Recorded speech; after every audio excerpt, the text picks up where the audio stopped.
I saw a comment last week on my last Punchline review Achievement made, and this comment that Achievement made was very intriguing for different reasons, because as I said last week, I was wondering, like, what is the cat's role in this series? Like, I mean, out of all the things, like, why would the cat want to help out our main character Yuta and save the day? I mean, like, what? Why? And I said, what does this, cat get out of doing what he's doing? And I was asking that last week, and Achievement mentioned in the comments a theory. And this theory is not mine, it's from the fellow Achievement that mentioned in last week's review. I'll have to look back and see exactly who did it, but the thing is, okay, the comment said this, like, as we know, it's already possible since Yuta, he was already a spirit, and he went back in time and got into his body again and rejected his, past self into, like, the future. You get what I'm saying? Like, he took over his past self, even his future self took over his past self, and then, like, his past self was rejected from the body. And we do know that Yuta, that's now in the body and we're currently following, he still has his spirit powers he had when he was still improving them throughout the first half of Punchline. And so, it's possible that a spirit can go back in time and retain their spiritual powers and continue to increase them. And so, here's the thing.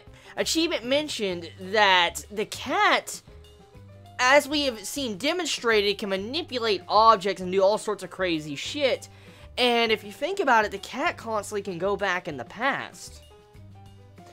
And what makes this even more interesting, is that the cat can continuously upgrade its power, its spirit power.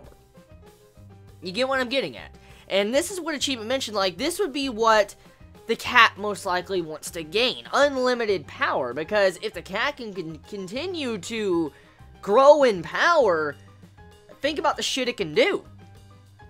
So, I mean, you gotta think about that. So, that's a theory Achievement mentioned last week, and that might be very, very possible that that's what's really going on here, because if the cat can retain its abilities, and it's already been proven it can, because, Yuta retained his spirit powers, so you could see the cat, then that would mean the cat, after all those billions of fucking times of repeating, that cat has to be unbelievably strong. And then we have to factor this in too. As we know, Yuta, he only has like one shot. Like, when he goes into the past and gets into his human body again and rejects himself out of his body, that's his last shot. Like, when he goes through this point, if he dies, and a new Yuta takes his place. I explained this in my last review. And so what this goes to show you is Yuta stops building up his, spiritual power over time, but the cat is continuously growing it. So, yeah, you gotta think about that. So, besides that, let's talk about this episode. So, the episode of Punchline, for the most part, it's kind of similar or the same thing we have seen in the past couple episodes, because it's like just from a different perspective. That's what this episode was. It was like filling in the blanks, filling in some information that we did not know of when we were watching the first half of Punchline, where there was a lot of questions. This episode is kind of just filling in some blanks, filling in some questions, and along with just giving us a new point of view of what was going on throughout the first half of Punchline. And so, for the most part, it's not a bad episode, because it clarifies a lot of things. It gives us a lot of information. We get to see it from a different perspective, which adds, some originality to the episode.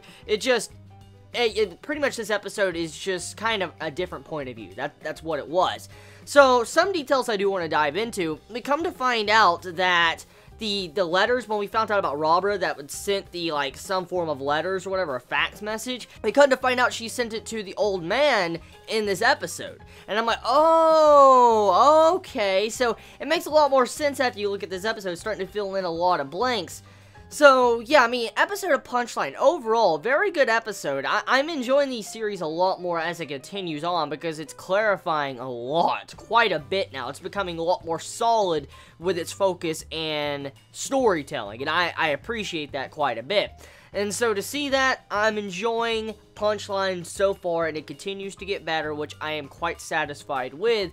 So, let's see. I mean, is that Fury achievement mentioned last week true? Is the cat gaining unlimited power? We'll have to find out. So, tell me your thoughts. I love you all so much. You have a wonderful day or night wherever you live. Please be safe.